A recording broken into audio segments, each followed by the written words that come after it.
Imaginez-vous une femme qui pourrait contredire une personne déjà plus savante et qui te dit... Mais elle osait et elle avait ce qu'on pourrait appeler du culot. Il y a par exemple un compagnon, Abou Salam, qui vient la questionner par rapport à une question spécifique concernant l'impureté chez les hommes, des détails concernant ça. Et elle lui dit, tu es comme un poussin qui pousse des cocoricots parce que les poulets autour font des cocoricots. Donc elle lui dit, en fait, t'es un peu, bon, un peu bête. Tu es juste en train d'imiter en fait ce que tu as entendu ci et là, au lieu de venir me demander à moi. Et quand Omar, radiallahu anhu, il vient pour leur reprocher son comportement avec le prophète, sallallahu alayhi wa sallam, parce qu'elle se permettait comme dans tout couple, et quand elle vient, radiallahu anhu, lui reprocher ça, elle lui dit, occupe-toi de ta fille, je ne suis pas ta fille pour que tu viennes me faire des reproches. Il faut le faire, il faut le faire. Moi, ce que je retiens, c'est vraiment une femme qui est tellement bien dans sa peau et tellement heureuse. Il faut être heureuse pour... se permettre. Ouais. Et ça montre qu'il y a autant de femmes qu'il y a de types de caractères. Tout à fait. Et ça revient à ce qu'on disait tout à l'heure, qu'on ne peut pas dire la femme musulmane qui a un type de profil, qui est très timide, on ne l'entend pas parler. En fait, effacée, il y a plein. ouais. Voilà, effacée. Ouais.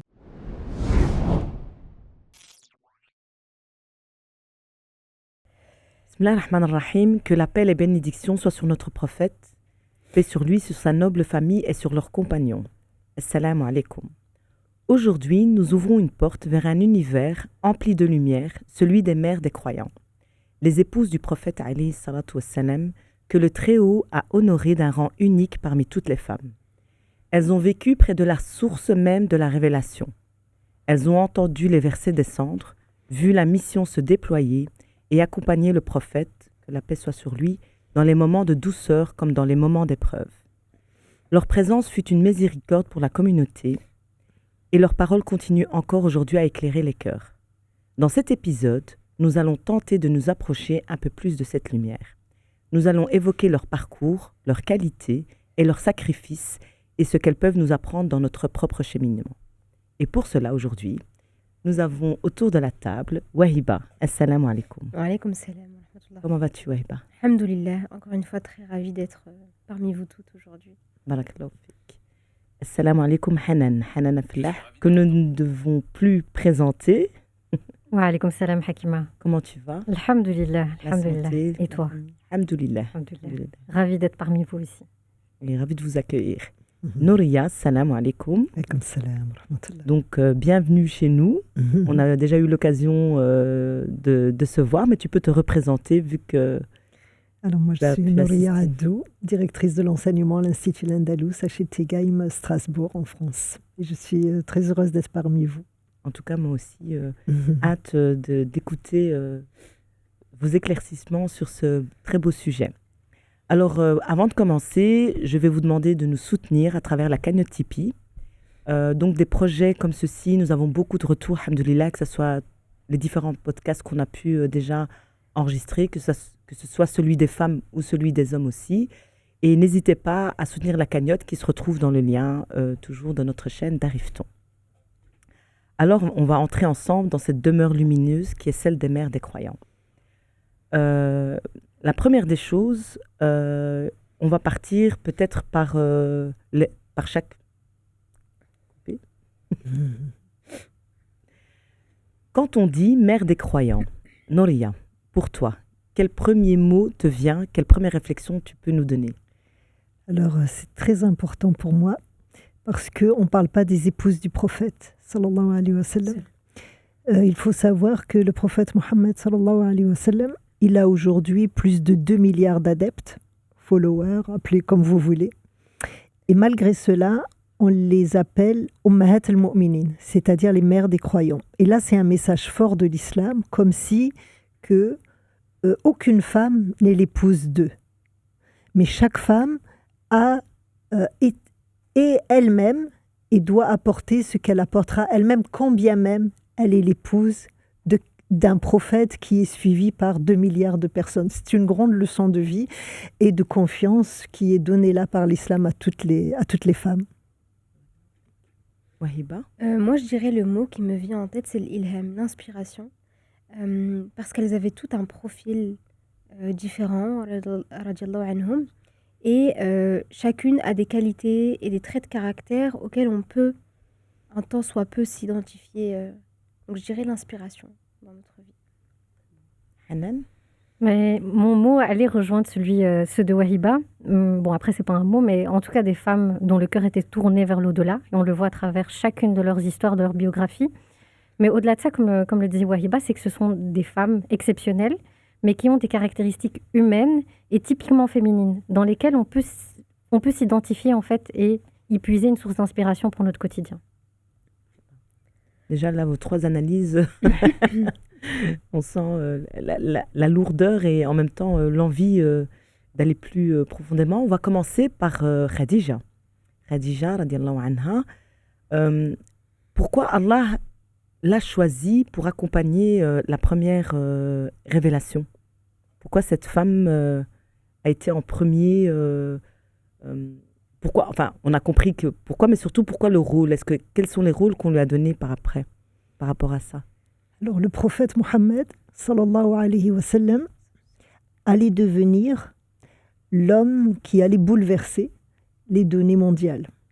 C'est une nouvelle religion qui naît, une religion qui est dans la continuité des croyances précédentes, et c'est une religion qui va continuer à se développer jusqu'à aujourd'hui. Et Allah subhanahu wa ta'ala, Dieu a voulu que dans sa mission, ce jeune homme qui allait porter le message de l'islam soit soutenu par une femme, comme si que l'homme, pour être dans son équilibre ou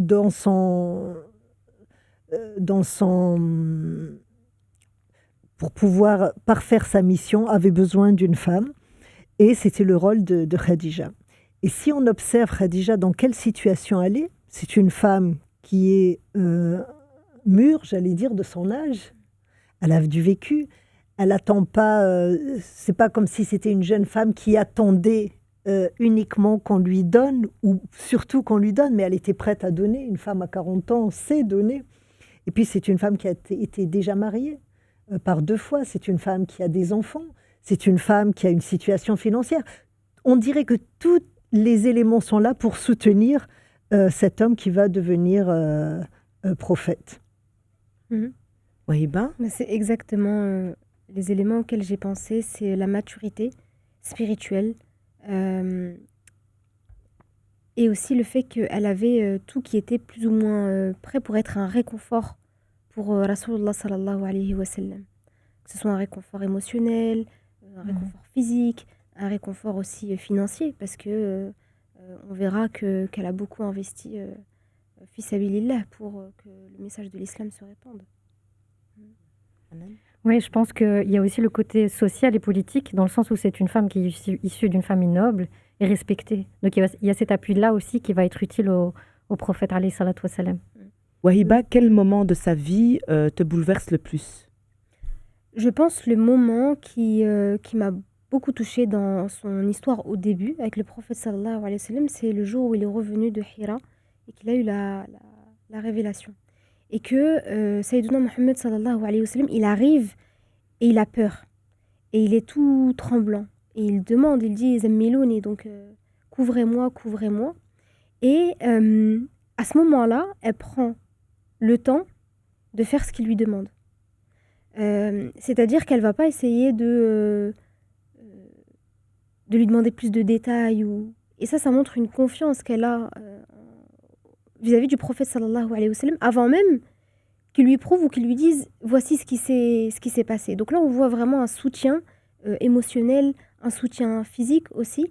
Et c'est ce qu'on appelle aussi un petit peu en psychologie la réassurance basée sur les faits. Ça veut dire qu'à ce moment-là, elle ne ni dramatise, ni minimise ce qu'il a vécu. C'est juste « j'accueille, j'entends ce que tu vis et je suis là pour toi ».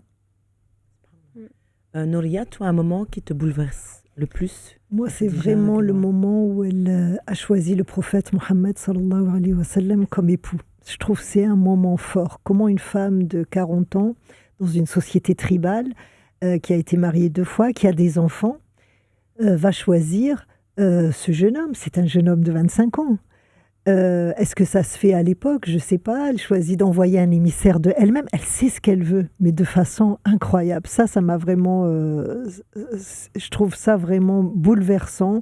Que la première épouse du prophète, sallallahu alayhi wa sallam, que vraiment la femme qui va porter l'islam pendant une vingtaine d'années, ait cette force de caractère. C'est vraiment un message fort de l'islam où la place de la femme, elle est dans toute sa grandeur. C'est-à-dire une force de caractère.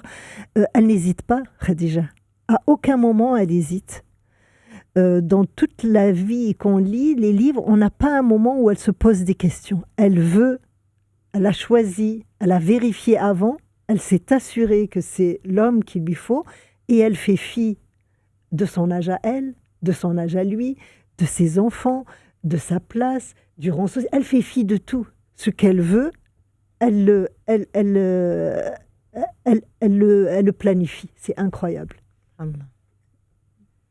Hanan, tu peux nous donner, toi, un moment qui pour toi...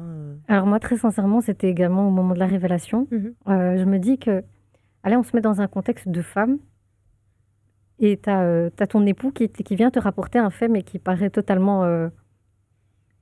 qui paraît rocambolesque en fait. Et le fait d'accueillir justement cela, de le croire directement, de le rassurer, de dire mais tu peux pas te tromper en fait. Il n'y a pas de possibilité que tu te trompes. Limite, elle y croit plus que lui, subhanallah. Bon, Allahu a'lam bien sûr, mais elle l'assure. Lui est un petit peu désemparé par rapport à ce qui arrive et elle le rassure.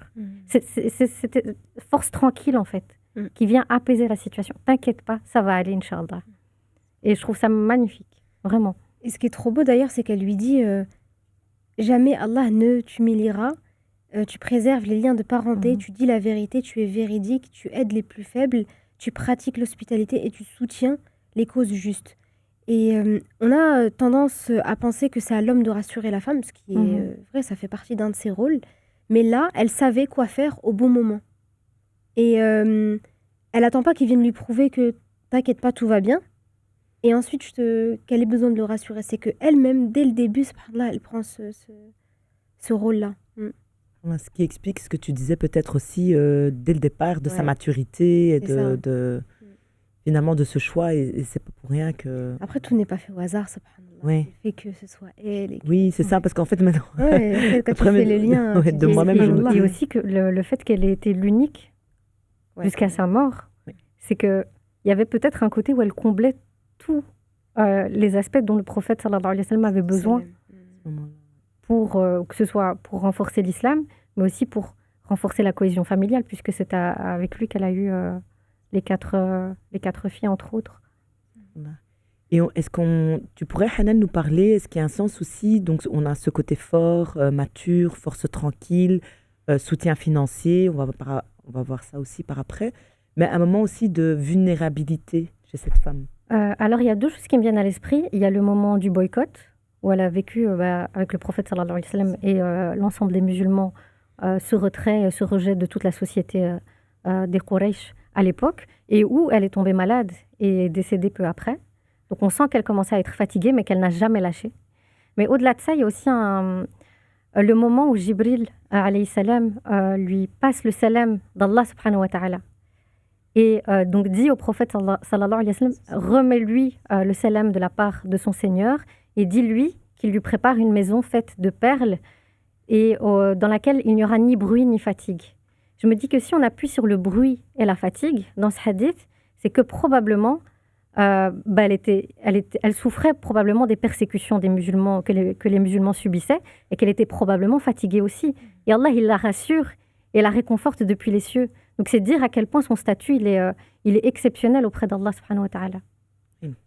Et ça montre aussi indirectement, quand tu dis ça, que le bruit fait partie de la fatigue mentale et que des fois, pour se retirer, n'est-ce pas? Clairement. Et le bruit qu'a dû endurer les musulmans à cette époque devait être insupportable et régi par différentes violences, en fait, qu'elles soient verbales et physiques aussi. Des moments de vulnérabilité, ça ne te parle pas? Beaucoup coupé, je le sais. Mais par contre, ce podcast, c'est très marrant, mais on va avoir beaucoup de réponses similaires. Ouais, mais c'est pas grave. Ouais. Non, mais c'est trop bien. Ouais. Je trouve qu'on se rejoigne sur plein de points. Les femmes aujourd'hui ont oublié d'elles. Mhm. C'est ce que je vais faire. Nouria, qu'est-ce que les femmes d'aujourd'hui, nous en tant que femmes, on a oublié le plus, enfin, qu'est-ce qu'on a oublié de Khadija, radiallahu anha, parce qu'il y a des choses qui reviennent très souvent. Tu en as déjà cité, mais qu'est-ce qu'on aurait oublié Je pense d'elle? que la question, elle ne doit pas s'orienter aux femmes, mais aux musulmans en général. C'est vraiment, Allah subhanahu wa ta'ala, il les a appelés Ummahat al-Mu'minin, c'est-à-dire c'est vraiment des références, des éducatrices, des femmes pour éduquer des hommes avec un grand H. C'est ça, c'est-à-dire à chacun de nous, chacun et chacune, de revenir vers ces femmes, et donc ici vers Khadija radiallahu anha, comme un endroit d'apprentissage, revoir sa vie et s'en inspirer. Homme sois-tu ou femme, ça apporte à chacun. En tout cas, c'est ce que Dieu a voulu dans le Coran, c'est-à-dire Ummahat al-Mu'minin. C'est vraiment les mères, c'est-à-dire c'est ceux qui vont nous éduquer. Hanan, un moment où qu'est-ce qu'on pourrait dire qui fait qu'on a oublié, que ce soit homme et femme. D'ailleurs, c'est vrai que le podcast ce n'est pas que pour les C'est femmes. vrai que ta remarque, elle est très pertinente Mm. de parler des hommes, mais je vais retomber dans le, dans le côté féminin. Ben, en tout cas, c'est ce qui me revient. Actuellement, Khadija, radiyallahu anha, son image est beaucoup utilisée. Bon, après, moi, j'ai ce regard qui émane des réseaux sociaux, forcément, vu que c'est un outil avec lequel on travaille. On met beaucoup en avant le côté entrepreneurial de Khadija, radiyallahu anha, donc comme étant une femme puissante, qui avait beaucoup les moyens, etc. Mais je me dis, on oublie aussi beaucoup d'appuyer sur le fait qu'elle était extrêmement généreuse, que tous les moyens dont elle disposait ont été mis au service de la religion et pas de sa personne, qu'elle a aidé à la da'wa des premières années, elle a affranchi des esclaves, elle a nourri des pauvres.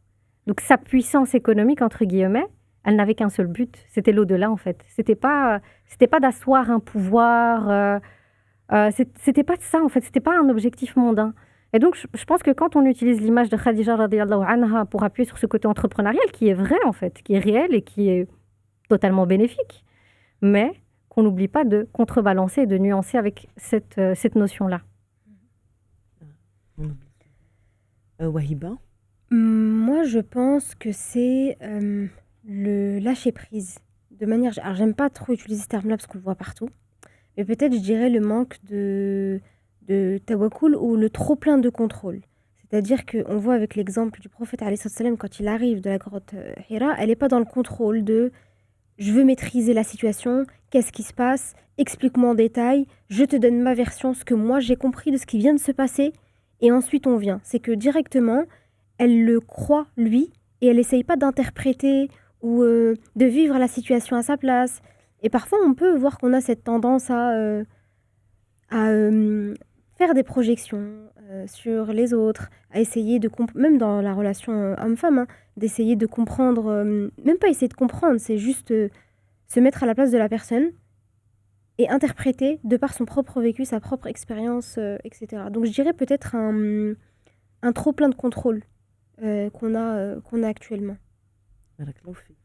Nouria, qu'est-ce qui t'impressionne le plus chez Khadija? Oui, c'est cette capacité à soutenir son époux coûte que coûte. Parce que cet événement-là, nous maintenant on s'imagine, notre mari rentre, il a vu des visions, il dit, il va dans le lit, il veut être couvert. Mais c'est quand même extraordinaire ce qu'elle a vécu. Et comme elle a dit Wahiba, elle a dit, mais elle a tout de suite allé dans son sens. Mais c'est un soutien incroyable. C'est vraiment un soutien. Et on sent à travers ce soutien l'intimité qu'il y avait dans ce couple. Une connexion. Et oui, il faut qu'on remette à la vie conjugale ces valeurs fondamentales où on ne va pas trouver on ne devrait pas trouver un soutien affectif plus fort que dans l'autre. L'autre, il est là pour me soutenir quand moi-même, je ne sais même plus qu'est-ce qui m'arrive. L'autre est là pour dire, t'inquiète pas, moi je suis là avec toi. C'est comme on fait un. Et ça, elle l'a vraiment démontré à la premier instant où le prophète est rentré. sallallahu alayhi wa sallam. Il n'était pas prophète. Si, quand bien même il était prophète, il était en train de le devenir, mais elle ne le savait pas. On comprendrait qu'elle le soutient spirituellement. Non, là, c'est vraiment une histoire de couple. C'est vraiment une femme qui est là pour lui. Et c'est vrai qu'en plus, tu l'as dit, le fait qu'elle a cru, mais en même temps, elle développe ses qualités. Elle lui dit oui, mais c'est toi parce que tu es déjà Elle lui donne confiance. Elle le rassure, quelqu'un. Elle a elle su le renforce. oui, elle le renforce dans cette angoisse et cette peur de se dire. Comme tu dis, c'est vraiment une connexion. On sent intime et profonde en fait. De là. Ouais. Ce qu'on pourrait appeler aujourd'hui, une phrase que j'aime bien dire à mes patients et mes patientes, c'est soyez le premier fan de votre époux, de votre épouse. C'est-à-dire que si on s'est marié avec une personne, c'est pour des qualités. Et c'est parce que c'est super important d'admirer l'autre, sa femme ou son mari, à travers des qualités. Donc en fait, elle, ici, à ce moment-là, elle ressort juste les choses pour lesquelles, en fait, elle s'est mariée. Enfin, l'une des choses pour lesquelles, sûrement, elle s'est mariée avec lui, c'est pour ça, c'est pour l'akhlaq, au final. Les liens de parenté, sa générosité. C'est le contraire du narcissisme. C'est Exactement, vraiment, ouais. c'est vraiment croire en l'autre. Même quand l'autre, il s'oublie, tu lui rappelles, mais Tu non, le toi, rappelles. tu es comme ça. Ouais. Voilà tes forces. Oui, et puis c'est ça aussi, parce que quand tu dis elle est partie dès le départ, elle demandait la main, quand elle s'est renseignée, elle a trouvé ses qualités. Donc C'est finalement, ça. elle revient, Elle revient elle à a demandé, la on base. lui a dit, elle revient à la base. Ouais. Masha'Allah. Wahiba, comment on pourrait justement appliquer cette qualité, comment on pourrait appliquer cette qualité là aujourd'hui? Cette qualité-là, je pense, qui est donc la confiance, thiqa en l'autre, c'est déjà d'écouter l'autre sans jugement, sans projection des peurs, sans essayer d'interpréter. Être dans l'écoute plus que dans la parole.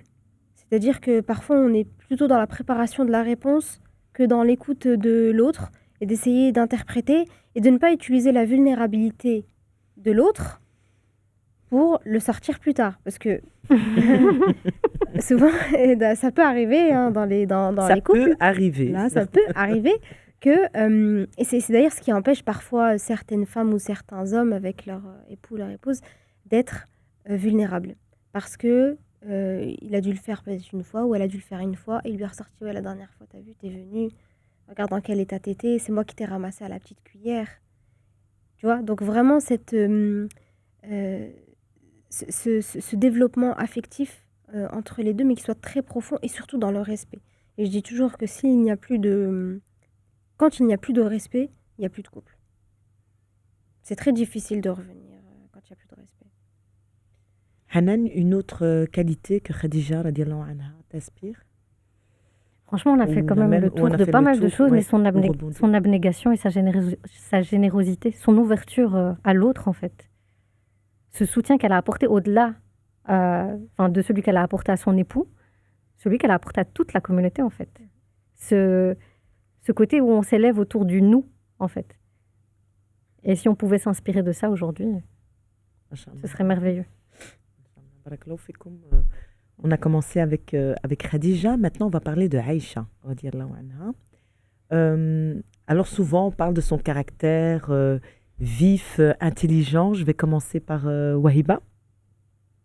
Par rapport à... Qu'est-ce que tu peux nous dire justement à ces traits de caractère qu'elle avait, cette vivacité en disant, bien sûr, évidemment, on ne dit pas que les autres mères des croyants n'étaient pas intelligentes, bien au contraire, mais... Alors elle était très très jeune, déjà, quand elle s'est mariée avec le prophète alayhi salatu wassalam.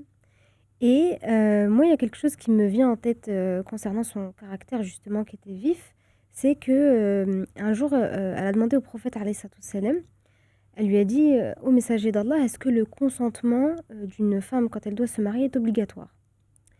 Et il lui a dit « Est nécessaire avant le mariage ?» Et il lui a dit « Oui ». Et elle lui a dit « Mais les filles sont généralement trop timides pour répondre. » Donc à ce moment-là, il a répondu « son silence vaut accord. » Et en fait, plutôt leur silence traduit leur consentement. Et ce que j'ai bien aimé ici, c'est qu'elle ne s'appuie pas juste sur une règle de « oui, le consentement est nécessaire et puis on s'arrête là ». Elle part du principe que, souvent, je trouve on parle souvent de la femme musulmane. comme s'il y avait un seul type de profil et qu'on réagit tous et qu'on réagit toutes de la même manière, qu'on est toutes pareilles. C'est un profil type, la femme. Et moi, j'aime pas quand on dit ouais, la femme musulmane, elle doit être comment. Enfin, je trouve ça très particulier de dire la femme musulmane. Et là, je trouve que dans ce hadith-là, il y a quand même une très grande intelligence de se dire c'est pas parce que moi je pense comme ça que toutes les femmes peuvent penser de la même manière que moi. Et ça montre quand même une certaine intelligence émotionnelle, même dans son caractère, d'essayer de se projeter dans tous les profils de femmes.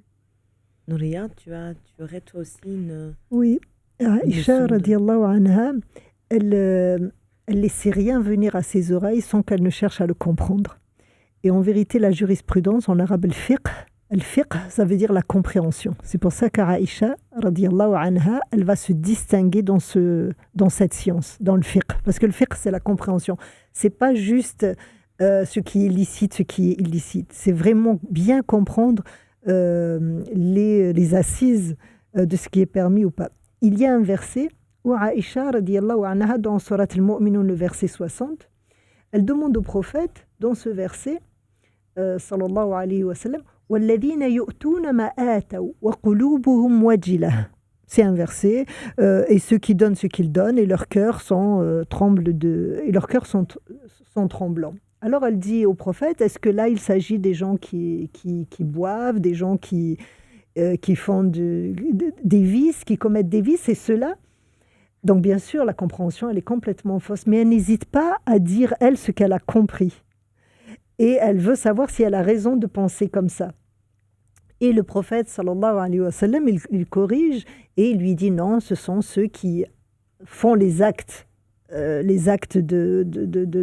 d'adoration, et ils ont peur qu'ils ne sont pas agréés de eux.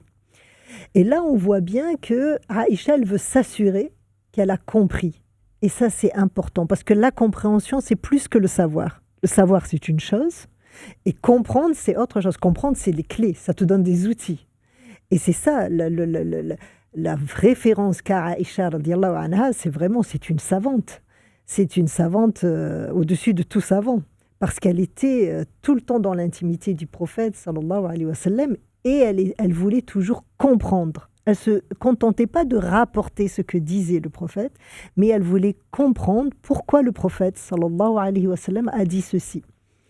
Donc c'est pour ça qu'on dit souvent qu'elle était une des plus savantes, et au niveau, c'est plutôt... Mais c'est vrai que souvent on dit rapporté par Aïcha, mais on oublie le côté compréhension tu vois. Et d'autant qu'elle a amené, comme disait Nouria, elle a amené une compréhension qui est plus, fine. Parce qu'elle avait une tendance à tout analyser. Vraiment à pousser l'analyse très très loin et à chercher la nuance, à chercher les précisions, et même à parfois pousser un peu dans la contradiction, mais pas pour contredire le prophète, alayhi salatu wassalam, mais vraiment pour pousser dans le détail, dans la compréhension et de ce qu'elle allait léguer après son décès, quel héritage elle allait laisser. Donc franchement, il y avait un exemple où le prophète, alayhi salatu wassalam, parlait d'un verset, et elle l'a contredit avec un autre verset qui disait le contraire. Et alors, et en fait, le prophète sallallahu alayhi wa sallam, ça parlait du châtiment. Et parce que Allah subhanahu wa ta'ala pouvait être dur en châtiment. Et elle dit oui, mais il y a un autre verset où Allah dit qu'il est très indulgent. Donc elle a poussé la contradiction, mais juste pour en savoir plus en fait. Et donc ça permet d'avoir des détails qui sont très pointus. Elle avait cette espèce de vivacité comme ça, khfif comme on dit chez nous, et qui a laissé un bel héritage.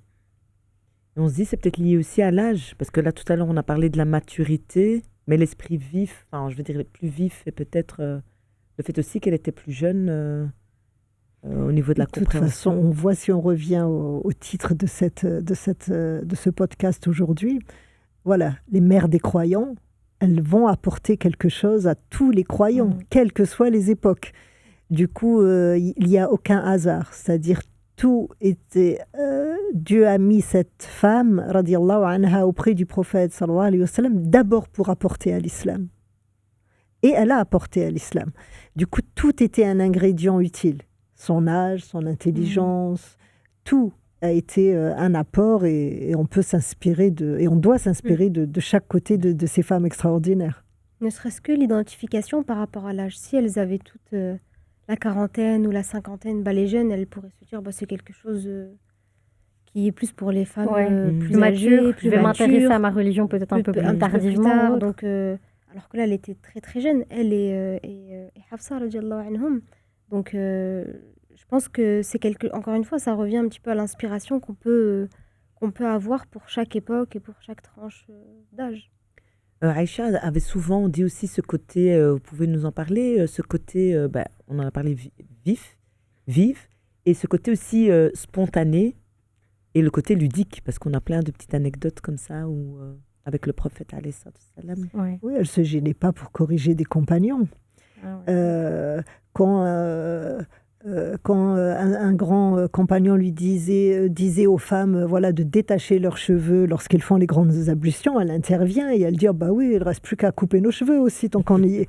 Cette façon-là qu'elle avait désinvolte, d'avoir confiance en elle. Encore une fois, les images de ces femmes, elles ont une confiance en elles extraordinaire. Et le couple, il doit tendre à ça. Quand une femme s'épanouit, alors elle a confiance en elle et elle est capable d'influencer beaucoup plus qu'un homme. Beaucoup plus qu'un homme. Je me vois mal là pour l'instant.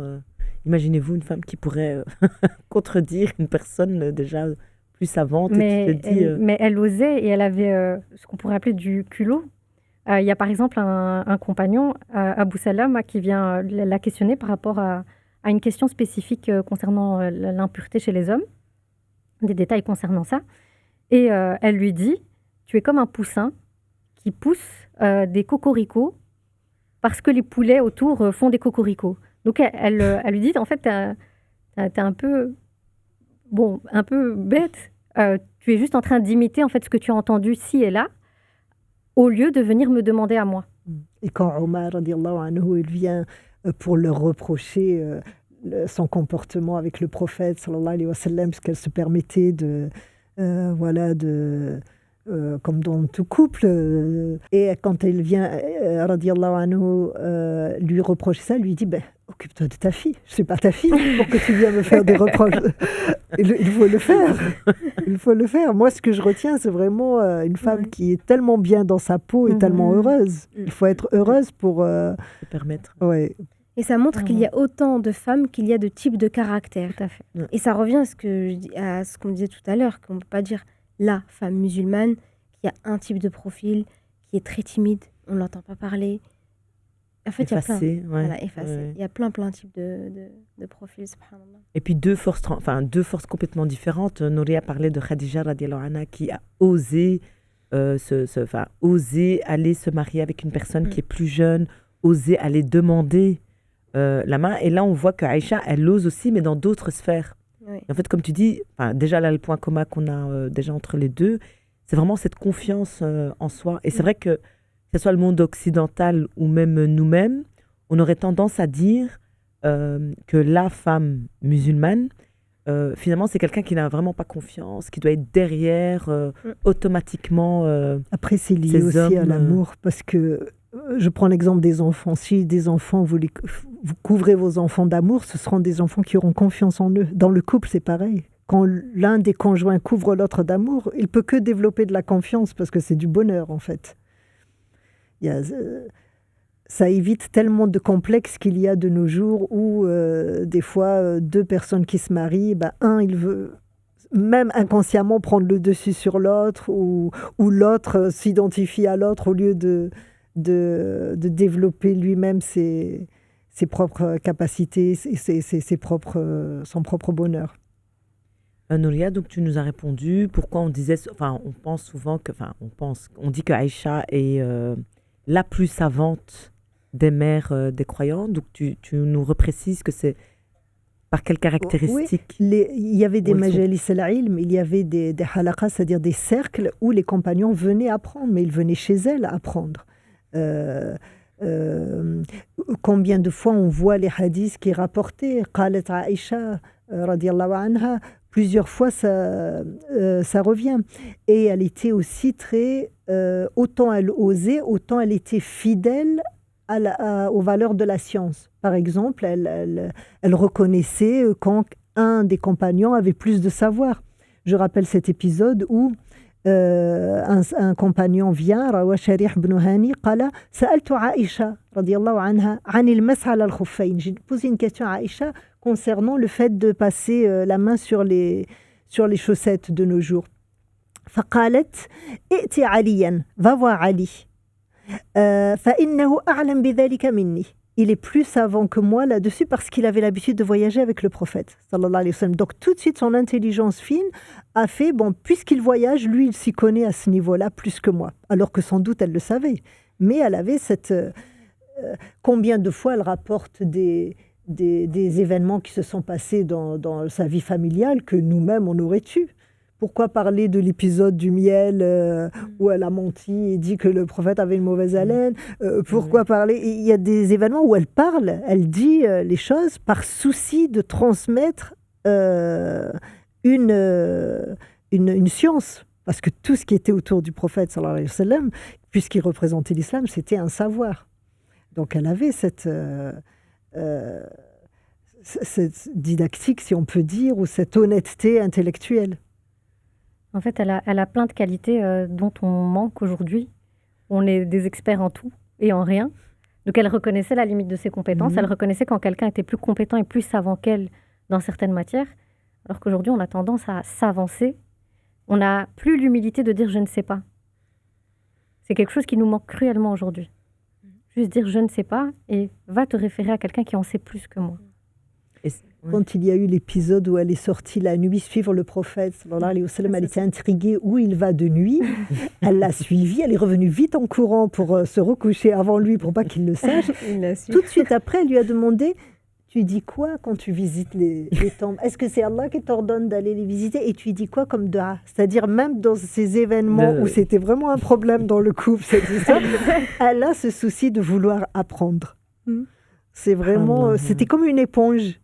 Comme si elle voulait extirper du prophète ce qu'il fallait transmettre à la communauté. Ouais. Et dans plein de domaines différents, parce qu'il y a on va dire l'islam pur et dur, mais il y a aussi tout ce qui est à côté. Elle excellait dans le domaine de la dentisterie, dans le domaine de la médecine prophétique. En fait, quand le prophète sallallahu alayhi wa sallam recevait des tribus arabes ou des bédouins qui venaient demander des conseils concernant leurs maux de santé, eh bien, elle l'observait pour vraiment emmagasiner le maximum de connaissances. Elle excellait aussi en poésie.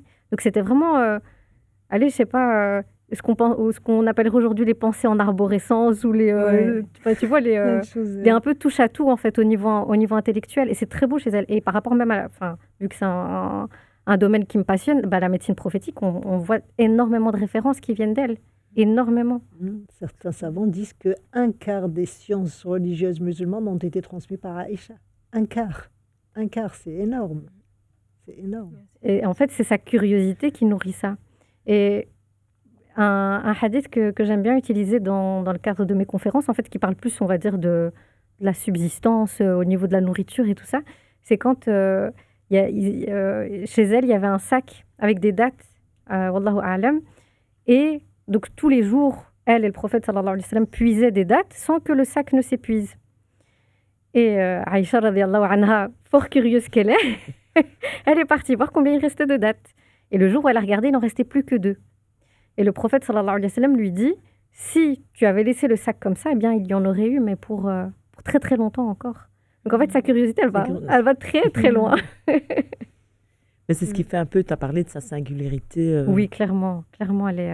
intellectuelle, sa recherche, et tu as relevé ça. En fait, ce qui est génial et magique, en même temps et miraculeux, c'est qu'elle le raconte et elle l'interprète. Elle sait que c'est un bienfait pour la communauté. Parce qu'il y a au niveau du fiqh, et tu te dis, elle a transmis ce qu'elle a vu et ce qui est intéressant au niveau des ibadat et comment le prophète...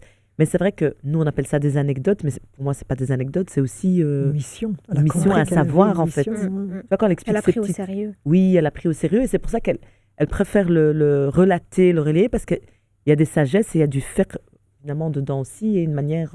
Et il y a son sens de la répartie aussi, qui est impressionnant et qui est décontenançant, comme ça, comme lors de l'épisode de la calomnie, où elle attend, elle est très triste, elle est profondément blessée par ce qui se passe, mais en même temps, elle est sûre. Elle est dans le tawakkul absolu. Elle sait qu'Allah subhanahu wa ta'ala, il va l'innocenter. Peut relater cet épisode? Ah, je voulais juste parler de... Oui, Après, Mais je vous pour les laisse autres. parler du reste. De quand De Allah l'épisode, subhanahu wa ouais. ta'ala révèle les versets qui l'innocente. Et donc, Abu Bakr, radiyallahu anhu, lui dit, remercie ton époux. Elle dit, mais non, je le remercie pas. Je remercie le Seigneur des mondes qui m'a innocenté, en fait. Et je me dis, mais il faut le faire. Aujourd'hui, ça serait perçu comme de l'ingratitude, alors qu'il n'y a pas de lien en réalité. C'est Ou pas... limite même un manque de respect, Ouais, en fait, un alors manque que de pas du respect. tout. Ouais. C'est là où on voit, subhanallah, à quel point la culture aussi interfère et intervient dans cette relation homme-femme, comment est-ce qu'on voit la femme, comment est-ce qu'on voit l'homme, etc. Tu veux dire que par la culture à l'époque, c'était peut-être quelque chose qui était... Est-ce que c'était le caractère de Aïcha ou est-ce que c'était spécialement Allahu la a'lam. culture pré-islamique? Allahu a'lam. Non, mais je disais dans le sens qu'aujourd'hui, si une femme agit comme Oui. ça, par exemple, on pourrait lui dire, t'es ingrate, et puis on va Ouais. lui sortir tous les hadiths sur j'ai vu que le prophète a vu plus de femmes en enfer que d'hommes, et pourquoi? Parce qu'elles sont ingrates. Enfin, on sortirait plein de hadiths comme Mhm. ça, et encore une fois, avec manque de science, parce que chaque hadith et chaque verset a un contexte précis. On ne peut pas sortir comme ça des références parce qu'on a l'impression que... Et c'est souvent des choses qu'on entend, surtout vis-à-vis des femmes. J'ai pas envie de faire de la victimisation, mais c'est souvent vis-à-vis des femmes où on est un petit peu dans un fiqh ihsasi. Ah, ça, je sens que pour une femme, c'est haram. Ah, je sens que une femme n'a pas le droit de faire ça, c'est haram. Et directement, c'est des statuts comme ça, religieux, et ça s'appelle des fatwas. On va dire, ah, la femme ne peut pas faire ça, c'est haram. Non, ça, on ne peut pas faire ce genre de réflexion. Wahiba, est-ce que tu peux nous donner une anecdote aussi par rapport à Aïcha? Il y a un hadith que j'aime beaucoup. C'est quand il y a un compagnon qui avait dit, il avait dit que si quelqu'un prie et qu'une femme ou un âne ou un chien passe devant, la prière ne serait pas valide de cette personne-là. Donc, quand Aïcha radiallahu anha, elle a entendu ça, elle s'est exclamée et puis elle dit quoi? Elle lui dit déjà, à quel moment est-ce qu'on compare une femme avec un chien ou un âne? Et deuxième chose, elle a expliqué. Donc déjà, il y a cette manière de s'exprimer de comment ça, tu compares une femme à un animal. Et deuxième chose, c'est pas juste l'émotionnel qui répond, c'est le fiqh, c'est-à-dire que, et même la sunna, elle a expliqué que quand elle était donc dans la chambre avec le prophète alayhi salam, la chambre elle était si petite que le bout du lit, il touchait parfois la tête du prophète alayhi salam enfin son tapis de prière. Ce qui fait que parfois ses pieds pendaient, donc de Aïcha radiallahu anha, et quand le prophète alayhi salam il faisait donc le soujoud, il touchait les pieds de Aïcha radiallahu anha. Donc elle les enlevait quand il faisait le soujoud, etc. Et parfois même, donc elle disait dans ce hadith que parfois ça lui arrivait de passer devant lui. Donc ce qui vient contredire ce que le compagnon finalement a dit. Et donc ça c'est très important de... c'est pas juste parler avec, entre guillemets, passion, et de dire on compare pas les femmes à n'importe quoi, mais enfin n'importe quoi, c'est des animaux, mais en même temps, elle a donné derrière une explication d'un point de vue de la sunna, parce qu'elle a vécu avec le prophète alayhi salam de manière intime. Mais c'est vrai que souvent on peut donner une réponse comme ça dans l'émotion, et ça nous pousse aussi, nous, à tout le temps apprendre, aller avant de répondre en tout cas, même si quelque chose nous paraît un peu... pas logique, mais d'aller jusqu'au bout pour pouvoir argumenter et pas par rapport à ça. Donc, on a parlé d'Aïcha radiallahu anha. Alors maintenant, on va parler, Hanan, est-ce que tu peux nous parler de la mère des croyants Saouda? Saouda radiallahu anha. Rien que de dire son prénom, j'ai le sourire. Franchement, c'est un personnage qui avait l'air solaire, subhanallah. Elle était affectueuse, elle était drôle, elle était généreuse. On a l'impression vraiment qu'elle a amené beaucoup de tranquillité dans le foyer du prophète, sallallahu alayhi wa sallam. Donc déjà, premièrement, c'est la première épouse qu'il épouse après le décès de Khadija radiallahu anha. Donc d'un côté, on a Saouda. Pour revenir à la base, donc c'est une des premières converties. Elle est veuve. Elle a un enfant, il me semble. Donc, elle est en recherche de quelqu'un pour d'un soutien. Et de l'autre côté, on a le prophète, alayhi salatu wassalam, qui est extrêmement triste et qui cherche aussi un soutien pour recréer une cohésion familiale et aussi l'aider dans le fait de s'occuper de ses filles. Et donc, on lui propose Saouda comme épouse. Et il faut savoir que Saouda avait rêvé de ce mariage, comme beaucoup d'épouses, comme Aïcha, radiallahu anha. C'est plutôt le prophète, sallallahu alayhi wa sallam, qui avait rêvé de Aïcha. Enfin, il y a pas mal de rêves prémonitoires dans les mariages du prophète, alayhi salatu wa sallam. Et donc, elle a énormément contribué, Saouda, à la cohésion familiale. Elle a vraiment apporté beaucoup d'affection au sein de la famille du prophète, sallallahu alayhi wa sallam. Elle avait un cœur qui était tourné vers l'au-delà. On sait par exemple que plus tard, elle a cédé ses nuits à Aïcha radiallahu anha. Donc il faut quand même être, il faut être déjà très généreuse et dénuée de toute forme de jalousie que de céder une nuit quand on est dans un cadre comme ça où il y a plusieurs épouses. Et elle disait au prophète sallallahu alayhi wa sallam, garde-moi comme épouse dans l'au-delà. En fait, elle voulait rester attachée au prophète alayhi salatu wa sallam, mais parce qu'elle voulait être son épouse dans l'au-delà. Elle avait vraiment ce cœur orienté au-delà. Elle était très généreuse. Il paraît que quand elle recevait des sommes d'argent, elle dilapidait tout pour les autres et qu'elle gardait rien pour elle. Et par rapport au fait qu'elle était drôle, il y a une anecdote qui m'a fait beaucoup rire. Donc, il y a eu un moment où le prophète sallallahu alayhi wa sallam dirigeait une prière collective. Et cette prière s'est avérée très, très longue. Et donc, elle lui dit à la fin de la prière, elle dit, ta prosternation était tellement longue que j'ai cru que tu finirais par saigner du nez. Et en fait, quand on lit quelques lignes un peu de la biographie de Saouda, on peut qu'avoir le sourire, subhanallah. On s'imagine vraiment quelqu'un qui est de jovial. Et je me dis, quelle source de bonheur et de réconfort ça a pu être pour le prophète sallallahu alayhi wa sallam qui traversait ce deuil ô combien difficile du décès de Khadija radiallahu anha. Vraiment très beau, très belle personne. Wahiba, tu vas nous parler de Hafsa radiallahu anha. Alors, Hafsa radiallahu anha, c'est la fille de Omar radiallahu anhu, qui était donc le deuxième calife de l'islam. Elle a été mariée une première fois avec Khunais radiallahu anhu, donc qui était un compagnon du prophète alayhi salam et qui a été blessé pendant l'une des guerres, donc c'était pendant Uhud il me semble, et qui a succombé à ses blessures et donc du coup qui a laissé Hafsa radiallahu anha veuve. Et donc elle s'est mariée avec le prophète alayhi salam à l'an 3 de l'Hégire et elle était décrite comme une femme de caractère, intelligente, pieuse, à l'image, et elle était aussi un petit peu déterminée, donc à l'image de son père, Omar radiallahu anhu. Et Aïcha radiallahu anha, elle disait justement de Hafsa, Hafsa était celle qui me ressemblait le plus parmi les épouses du prophète alayhi salam. Et en fait, cette ressemblance, elle ne se limitait pas forcément que à l'âge, mais surtout sur le tempérament, le caractère qu'elle partageait, donc un tempérament vif et l'intelligence aussi qu'elles avaient. Et la grande contribution de Hafsa radiallahu anha, c'est que ça a été la gardienne du Mus'haf. Après la bataille de l'Yamama, Abu Bakr as-Siddiq radiallahu anhu, il a demandé à ce que le Coran il soit compilé.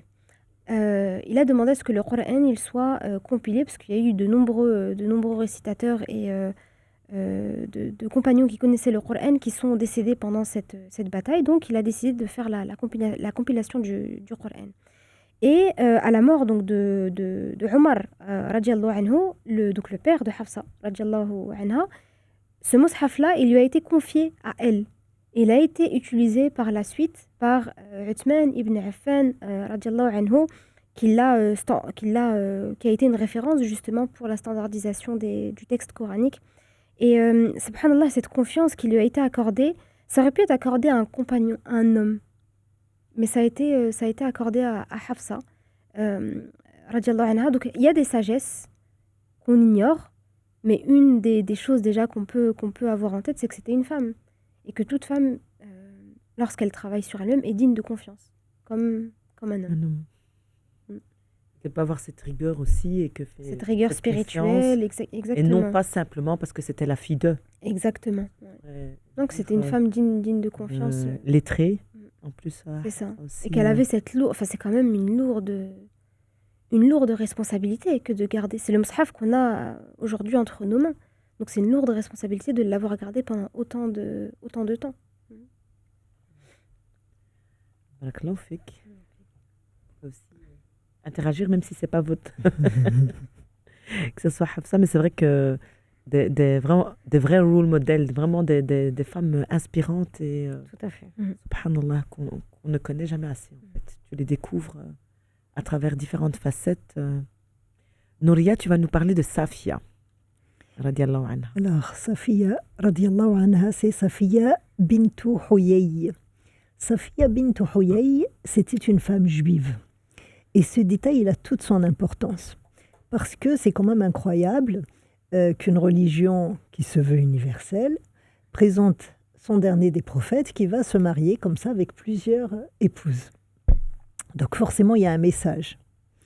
Le message est, comme j'y réfléchis, à ce que le couple ou le mariage, la famille, va constituer un socle important pour la société. C'est comme un pont pour la société. C'est-à-dire, le prophète, sallallahu alayhi wa sallam, il aurait pu faire ses avancées avec des pactes de tribus, mais non, Dieu a voulu qu'il fasse ses avancées par le mariage avec différentes épouses de différents clans. C'est quand même incroyable, alors qu'on sait très bien, par exemple, que dans nos années-là, ça serait des choses qui, même nous, en tant que musulmanes, ça nous titille, c'est-à-dire, c'est pas quelque chose qui est facile d'imaginer qu'un homme, il va avoir plusieurs épouses.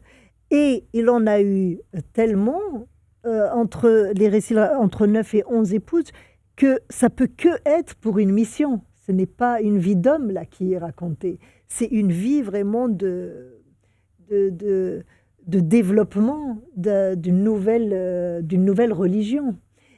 Et justement, cette mère des croyants, Safiya, elle est juive et par ce mariage, donc elle fait partie des prisonnières d'une bataille et elle a perdu son mari, elle a perdu un autre membre de la famille, elle se retrouve seule. Le prophète décide de la libérer, qu'elle reaille dans son clan, dans sa tribu, et elle choisit l'islam. Elle est bien au contact du prophète, sallallahu alayhi wa sallam, et elle lui fait comprendre, et le prophète choisit de se marier avec cette épouse. Et par là, nous on voit que c'est un mariage, mais en fait c'est tout un symbole qui est en train de se passer. Peut-être c'est la première fois qu'un musulman va se marier avec une femme juive.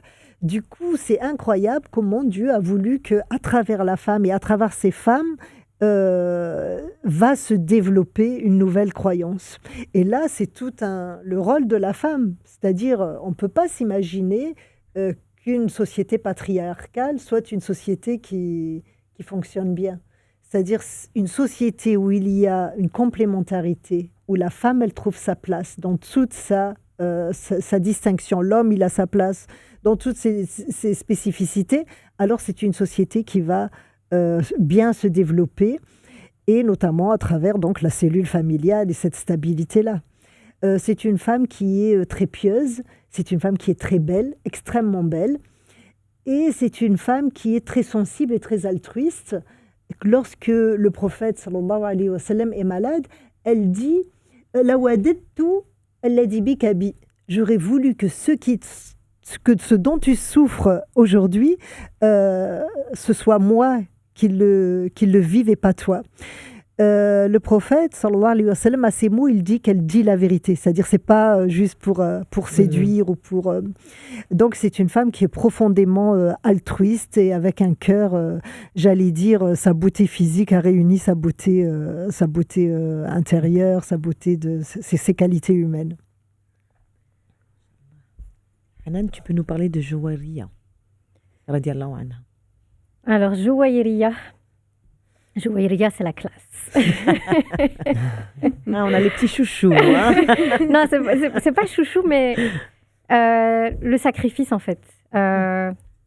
Allez, de nouveau, cœur tourné vers l'au-delà, c'est ça qui est beau. C'est bien ce que tu dis. Moi, j'aime bien quand tu dis ces femmes, c'est la classe. En fait, c'est vrai. Hein. Jouairiya, c'est vraiment la classe parce qu'elle a vécu dans le luxe. C'était une princesse.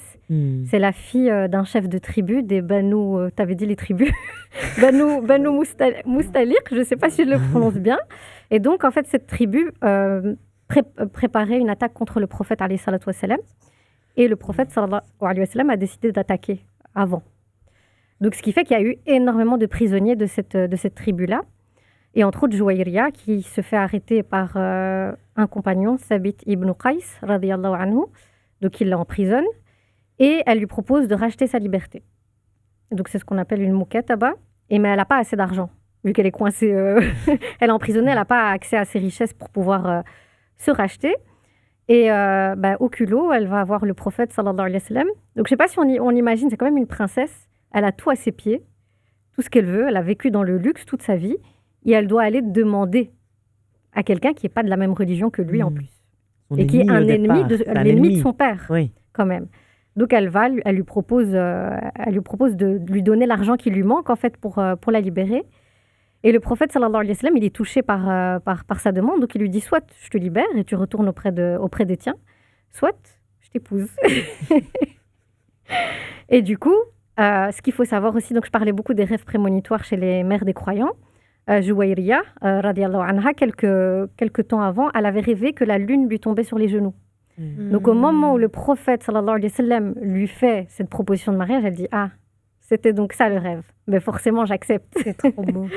Ouais, franchement, c'est magnifique. Mais au-delà de ça, c'est beau hein, en 2025 et c'est facile. Mais parce qu'on a aussi beaucoup cette tendance, nous... Enfin, en tout cas, je veux parler de ma petite personne pour pas poser de jugement sur quelqu'un. On a souvent tendance à dire « Ouais, je suis pas née à la bonne époque. Si j'étais née à l'époque du prophète, sallallahu alayhi wa sallam, ça aurait été tellement bien. » Mais qui te dit que tu aurais été du bon côté de l'histoire, en fait? Qui te dit que tu aurais pu sacrifier ton confort pour rejoindre toutes les difficultés inhérentes au fait de pratiquer l'islam à cette époque-là? Qui nous dit ça, en fait? Et Jouaïria, elle l'a fait. Elle a quitté son luxe, elle a quitté son statut de princesse pour vivre en tant que mère des croyantes, donc une vie qui est beaucoup plus austère, beaucoup plus simple, beaucoup plus compliquée. Et donc, c'est une belle leçon pour nous. Moi, quand je réfléchissais tout à l'heure à sa biographie, je me disais, subhanallah, on est en 2025, on est... le monde entier vit différents conflits et pour lesquels on nous demande une petite forme de soutien, par exemple le boycott, et on a du mal à sacrifier un minimum de nos privilèges ou du superflu.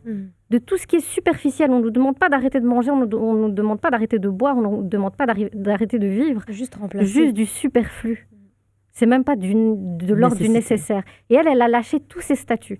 Et il faut savoir que Harith, son papa, il vient vers elle et lui dit « Je peux te libérer, je vais payer ce qui te manque. » Elle dit « Non, j'ai choisi Allah et son messager. » Donc elle a fait ce choix-là. Et Aïcha, radiallahu anha, elle dit à son sujet, elle dit « Je n'ai jamais vu une aussi grande baraka chez une des épouses du prophète, alayhi salatu wassalam. » Pourquoi? Parce qu'en fait, ce mariage, qu'est-ce qu'il en a découlé? Libération de tous ses proches. Pourquoi? Parce que sa famille devient la belle famille du prophète, sallallahu alayhi wa sallam. Donc impossible. On ne peut pas vous laisser prisonnier, c'est pas possible. Et forcément, libération et énormément de conversion. Et donc c'est incroyable. Et il paraît au-delà de ça que c'était une dévote qui passait des journées entières à accomplir du dhikr. Il y a même un épisode où le prophète, sallallahu alayhi wa sallam, je pense qu'elle est restée du fajr jusqu'à je ne sais plus quelle autre prière à faire du dhikr. Et le prophète, sallallahu alayhi wa sallam, lui donne une invocation, une évocation, on va dire, qui va remplacer, qui sera plus efficace, on va dire, que toutes ces heures. Donc, on lui donne en plus cet héritage-là. Donc, voilà. Donc, franchement, pareil, très belle histoire et belle source d'inspiration aussi. Wahiba, est-ce que tu peux nous parler de Zainab bint Jahsh? Alors, Zainab, radiallahu anha, elle avait 38 ans quand elle a épousé le prophète sallallahu alayhi wa sallam. Il en avait 58. Mais avant, c'était l'épouse du fils adoptif du prophète alayhi wa sallam, donc Zayd ibn Haritha. Et le mariage, il n'a pas duré longtemps à cause d'une divergence, un problème d'écart au niveau du statut social des deux. Et ce mariage-là, Zainab, radiallahu anha, au début, elle n'était pas forcément d'accord avec ce mariage-là, mais un verset qui était descendu pour qu'elle se marie avec Zayd, radiallahu anhu.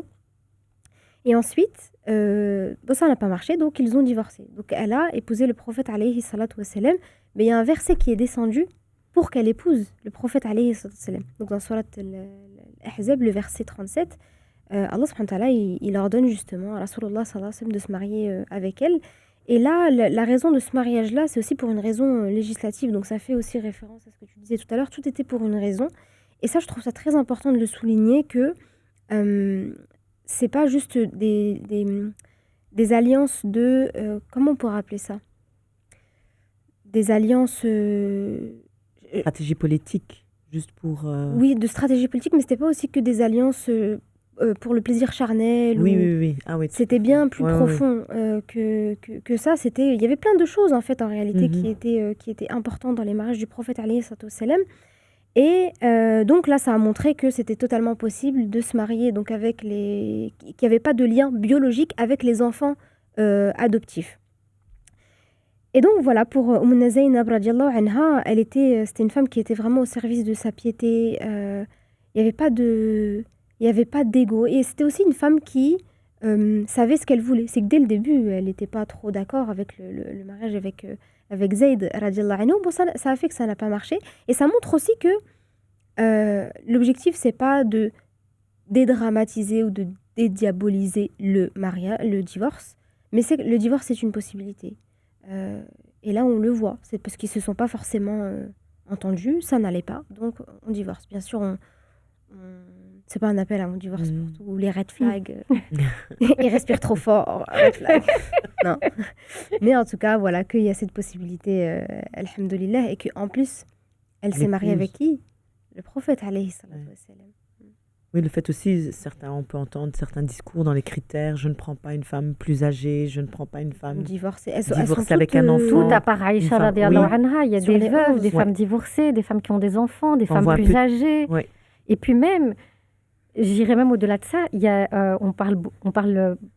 il y a certaines mères des croyants chez qui on va appuyer sur le côté beauté, Oui, qui étaient des canons de beauté, Oui. et d'autres un peu moins. Ouais. Enfin, Oui, parce oui. qu'on n'a pas autant de détails. Certaines qui étaient plus corpulentes, mhm. d'autres moins. D'autres, c'est pas Et donc, vrai. subhanallah, il y a même une justesse là-dedans. Mm. Et tu disais, il y a plein de profils de femmes, en Ouais. fait. Ça. Et Auquel on c'est- peut s'identifier. ouais, voilà. Alors qu'on veut absolument Entrer dans des nous cases, imposer ouais. un modèle, Mm. et pas que spécialement, on va dire, le mode occidental. Déjà, même à la base, en tant que femme, hein, on essaye de formater comme ça. Même une femme croyante doit être comme ça, comme ça, C'est comme ça. ça. Et on éteint des fois son tempérament ou son caractère, Mhm. soit parce qu'elle parle trop, soit parce qu'elle rigole trop. Après, bien sûr, quand je dis ça, c'est bien sûr quand ça dépasse pas le cadre Oui, de la oui, oui, il y religion. a Mais toujours... il y a forcément, une femme va parler plus qu'une autre. Et parfois, on aime bien faire des comparaisons. Ouais. C'est petit, Ah, soit un petit peu plus calme Ouais. comme une Mm. telle. En fait, chacun Moi, son je caractère. Je sais pas son- qu'est-ce que son vous en tempérament. pensez, mais si on observe, je trouve que la sira, la vie du prophète, sallallahu alayhi wa sallam, elle insiste beaucoup sur la beauté de ses épouses. Et c'est comme s'il y avait un message universel, parce qu'une femme, elle est belle. Une femme, voilà, c'est une tout est dans la séduction, c'est vraiment une créature de toute beauté. Et l'islam, il met ça en avant, mais attention, pas que. Aujourd'hui, on a peur que, moi, des fois, ça me gêne, toute cette exhibition sur les réseaux, comme si que le principal, c'était d'afficher. Et je trouve que c'est très réducteur pour la femme. C'est-à-dire, ok, tu es belle, mais tu as plus que ça. Tu es belle et en plus, c'est-à-dire chaque être humain, Allah subhanahu wa ta'ala, il lui a donné une facilité intime à lui-même. Et il ne faut pas que dans une société qui est où les informations se passent par la visibilité, s'arrêter à cette apparence. Mais vraiment avoir confiance en soi et être belle, tant mieux, c'est bien. Toute femme est belle, je vais dire, mais elle est d'autant plus belle qu'elle apporte au-delà de sa présentation physique. Et une femme, elle ne doit pas être d'abord regardée, mais surtout écoutée. Et c'est toute la philosophie de la pudeur en islam. C'est quand même, pour des récits qui sont scientifiques, religieux, spirituels, insister toujours sur ce côté de la femme belle, c'est-à-dire c'était des femmes belles, mais c'était des femmes qui étaient influentes dans des domaines incroyables, du savoir, de la politique, du commerce. De l'économie, comme tu disais, au niveau du fiqh, Ouais, de la poésie, de la médecine, enfin, comme on le disait tout à l'heure. On C'est revient plein au de titre. domaines Ouais, différents. oui. C'est pas par hasard qu'elles sont les mères des croyants. Mm. et qu'il y a différentes formes, enfin à tous les niveaux. Mais c'est vrai que cette société, on va essayer, on va faire le focus sur le paraître et oublier, ou le contraire aussi. Hein, c'est aussi, Ouais. on est d'accord? On est d'accord. Nouria, tu peux nous parler de Maïmouna? Oui, alors Maïmouna bint al-Harith, radiallahu anha, le prophète sallallahu alayhi wa sallam, il est en train de faire le Umrah.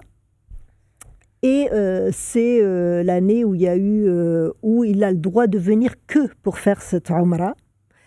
C'est vraiment la guerre entre les Mécois et les Médinois. On a permis au prophète sallallahu alayhi wa sallam de venir faire alayhi salatu wa sallam cette Umrah. Il fait la Umrah et à la fin, cette femme dont le Coran cite, je vous rappelle le verset, où Allah subhanahu wa ta'ala il nous dit وَمْرَأَةً, en parlant d'elle, radiyallahu anha, مُؤْمِنَةً إِنْ وَهَبَتْ نَفْسَهَا لِلنَّبِي, c'est-à-dire une femme qui s'est donnée au prophète sallallahu alayhi wa sallam, c'est-à-dire elle s'est présentée comme une femme pour dire moi je veux être ton épouse, et le prophète sallallahu alayhi wa sallam d'accepter. Sauf que cette femme, elle a des alliances. Et quand il va, c'est tellement la guerre que le prophète qui décide de se marier sur place s'est refusé à la Mecque. Il n'en est pas question qu'il aille ailleurs, et il est parti dans un village à côté où justement va mourir Maïmouna, là où elle va consommer, ce mariage va être consommé, c'est là où elle va mourir, c'est là où elle va être enterrée. Tellement il y avait ces sensibilités. Mais tellement elle a des alliances, c'est-à-dire du côté de ses sœurs qui sont mariées avec, alors Mécois, Médinois, tout se mélange.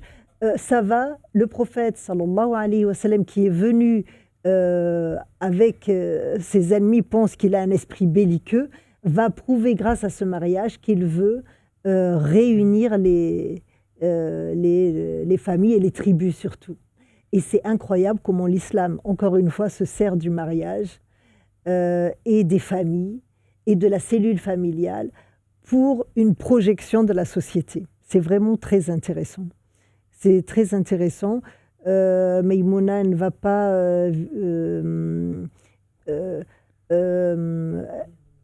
comment vivre.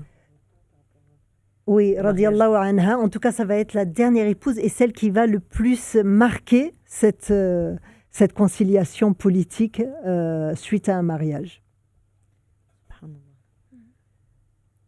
Je me tourne vers toi, Hanan. Habiba. Qu'est-ce que tu peux nous dire de Habiba? Alors, Habiba radiallahu anha, donc son vrai nom c'est Ramla bint Abi Soufiane. Donc Abi Soufiane, c'est pas n'importe qui. Donc c'est un des plus grands notables de la Mecque. Et dans les débuts, c'est donc un des chefs les plus puissants de la Mecque, mais aussi un des ennemis les plus fervents de l'islam. Et malgré cela, donc elle va faire partie des toutes premières personnes à se convertir. Donc c'est quand même déjà un choix et un acte très courageux que d'affirmer sa foi malgré la puissance et l'acharnement que son père pouvait témoigner à l'égard des musulmans. Alors, donc elle a aussi une fille, c'est pour ça qu'on l'appelle Habiba, elle a un enfant qui s'appelle Habiba. Et son mari va aussi se convertir. Donc son mari se convertit aussi à l'islam et il se dirige vers l'Abyssinie pour émigrer. Malheureusement, son mari finit par apostasier. Il devient chrétien. Et donc, forcément, elle refuse de le suivre. Donc, elle reste attachée à sa foi malgré tout. Donc, elle est en plein désert, en plein voyage, seule avec un enfant. Sans soutien de son père, qui sans est soutien de son père, frères, qui n'est pas musulman. Et avec son mari qui l'abandonne et qui, en plus de ça, au-delà de devenir chrétien, il meurt par la suite. Ah oui, donc de plusieurs... Ouais. Donc, elle est totalement seule, isolée. Et en fait, ce qui est beau chez ce personnage-ci, radiallahu anha, c'est qu'on est vraiment dans le cas où c'est quand l'épreuve atteint son paroxysme, quand la difficulté est la plus grande, qu'Allah subhanahu wa ta'ala t'accorde une voie de délivrance qui est juste incroyable. En fait, le prophète sallallahu alayhi wa sallam entend la nouvelle qu'elle est seule et donc va lui envoyer une proposition de mariage à distance, en distanciel.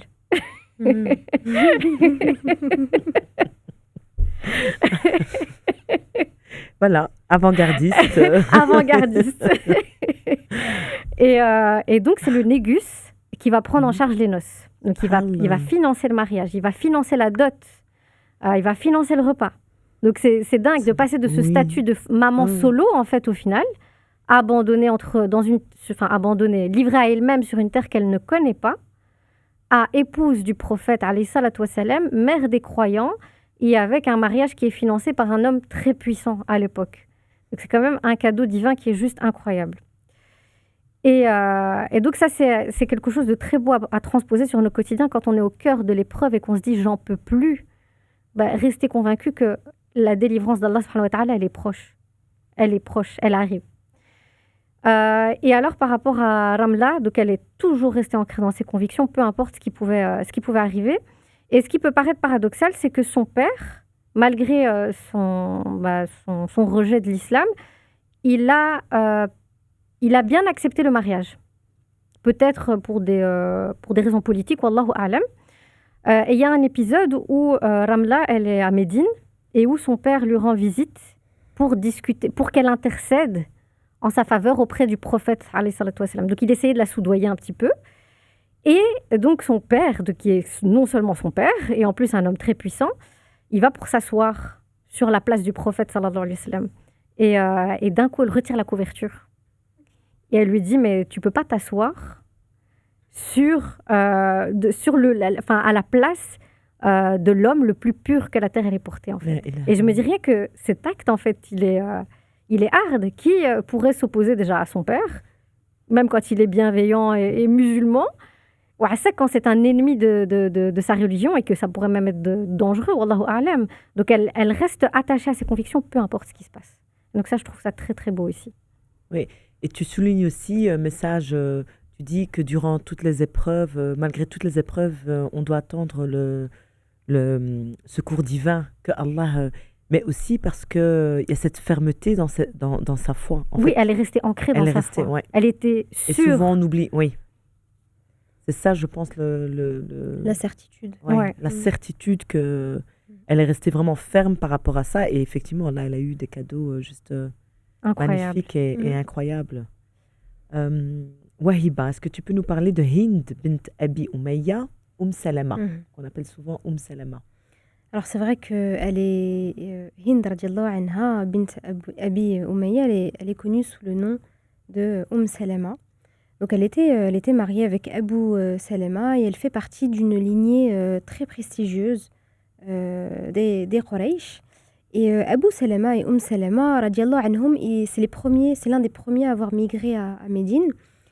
Sauf qu'il y a eu un problème lors de cette émigration. Et ils ont été séparés.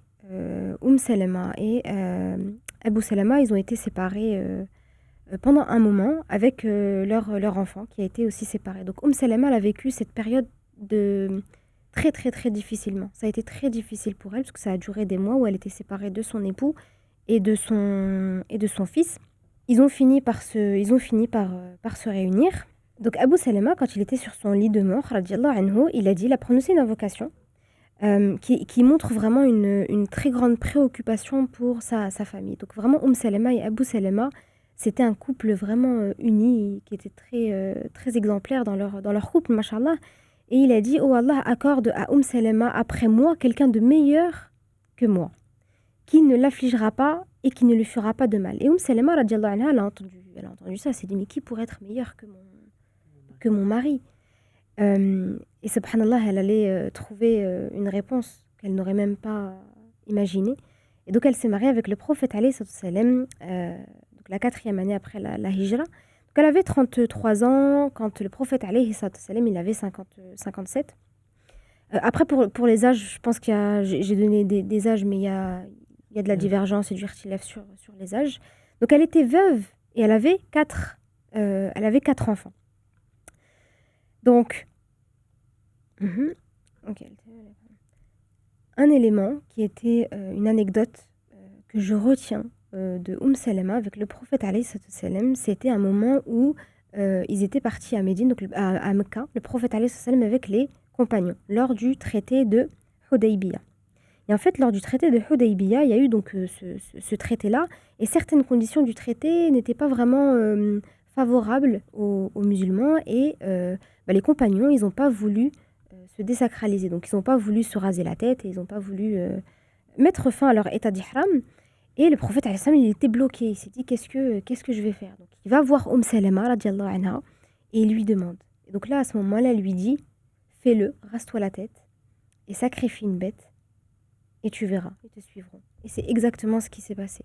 Donc, bon, déjà, je trouve ça super fort. À chaque fois, je le prends comme exemple, ce hadith-là, cet événement-là, parce que ça montre déjà à quel point le prophète, alayhi salam, il avait une intelligence émotionnelle et l'importance qu'il accordait à tout le monde, à ses épouses, à ses compagnons. Il aurait pu très bien avoir la réponse lui-même, le prophète, alayhi salam.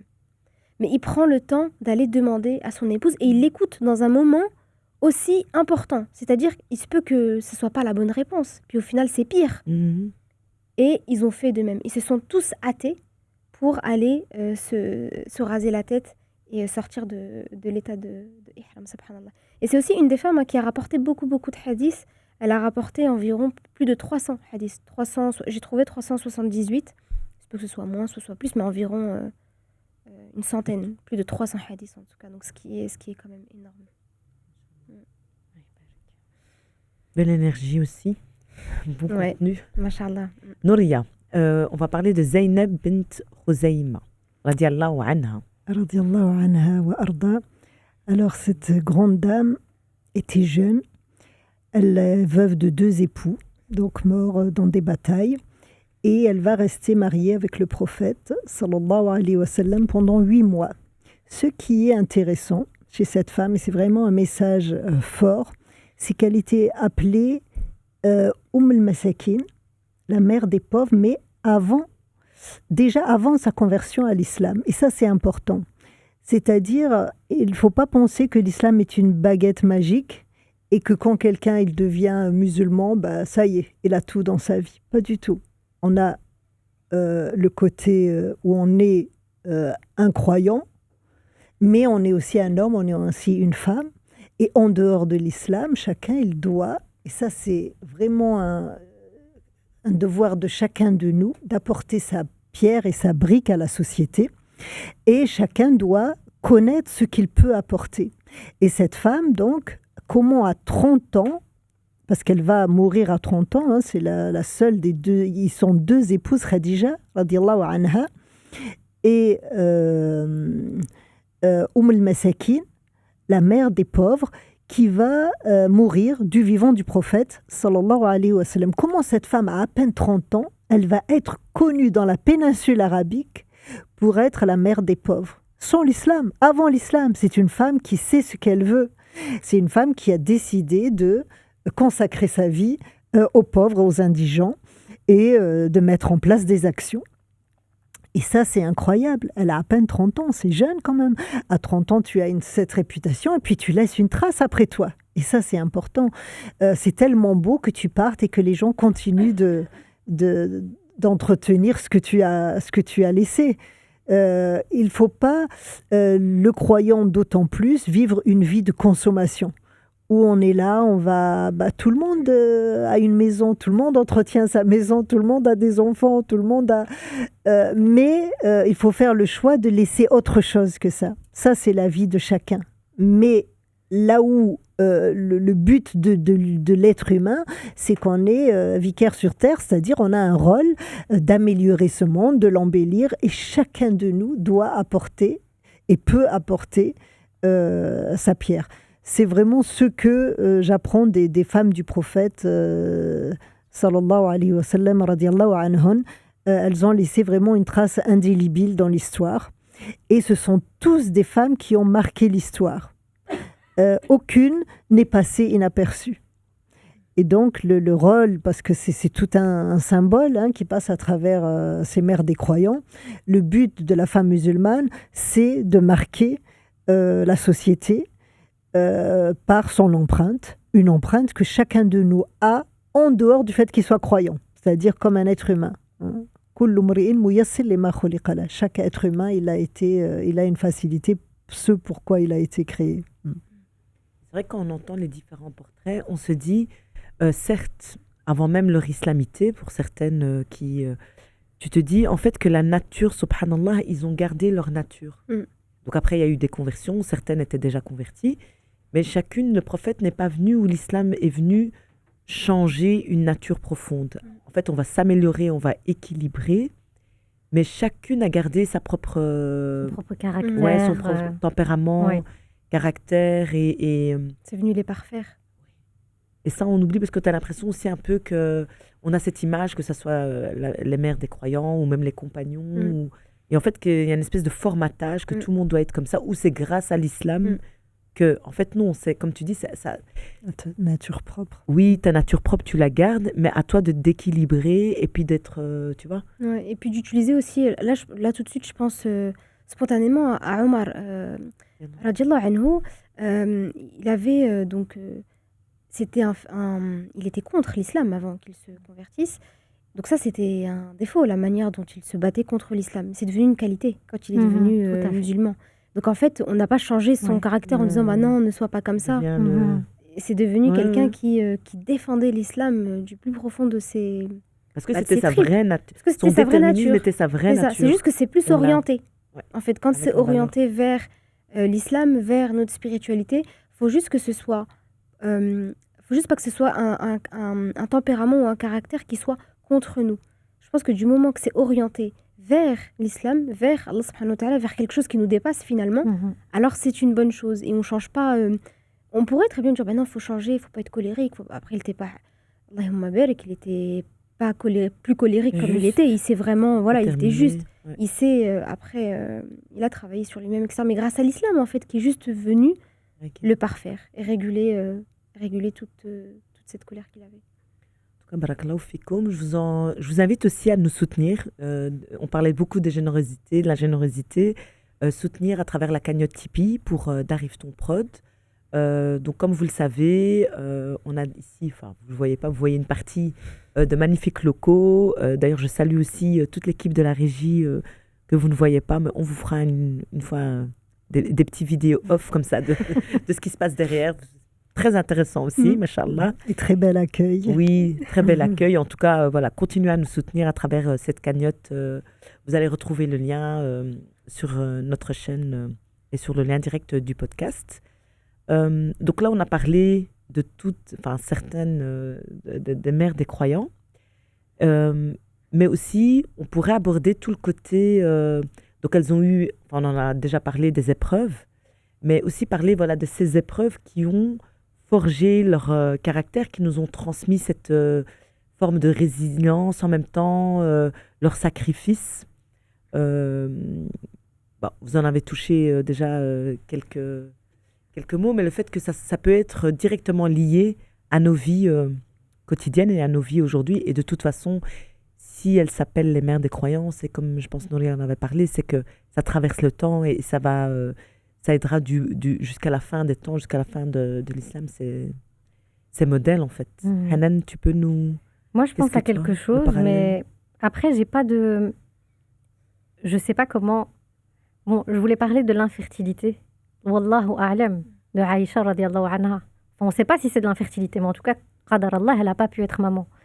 Et ça concerne énormément de femmes à l'heure actuelle. Ça concerne une femme sur 6.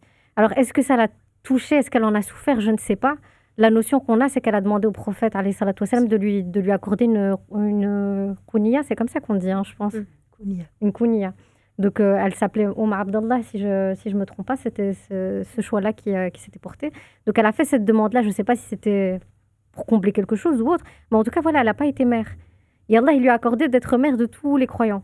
Donc, c'est déjà un très beau cadeau. Et l'infertilité, c'est quelque chose qui touche une femme sur 6 aujourd'hui, qui fait souffrir énormément de femmes. Bon, il n'y a pas de lien direct, je dirais, avec Aïcha radiallahu anha, parce qu'on ne sait pas comment elle l'a vécu. Mais moi, ça me renvoie au fait que laissez les femmes tranquilles, en fait. On ne se définit pas qu'à oui, travers ce rôle-là. elles ne se définissent pas qu'à travers la maternité, mais au-delà de ça, il y a énormément de femmes qui ne sont pas fertiles et qui en souffrent. Donc, elles vivent ça avec Allah subhanahu wa ta'ala, elles vivent ça avec leurs conjoints, elles vivent ça éventuellement avec leurs proches dans leur intimité ou autre. Mais voilà, ne rajoute pas la pression sociale. On ne rajoute pas de pression. On sait très bien à quel point on est indiscret et à quel point on fait porter cette infertilité sur la femme. Donc, il y a même certaines circonstances où c'est l'homme qui est infertile, mais c'est quand même la femme qui va se prendre toutes les remarques. C'est quand même la femme qui va se prendre toutes les indiscrétions. Oui, on va jamais dire un homme, c'est vrai. C'est Culturellement. Alors voilà, il n'y a pas de parallèle direct, mais en tout cas, C'est quelque chose qui te voilà, vient. Ouais. c'est quelque chose que Aïcha radiallahu anha a vécu et que beaucoup de femmes vivent aujourd'hui. Donc laissez ces femmes tranquilles. Le message est clair. Wahiba, tu peux nous donner, toi, une autre forme, une épreuve où tu en avais parlé de la calomnie ou autre, ou une forme de résilience. C'est une des femmes, la mère des croyants. Ok, ça sera pas pour toi. Non.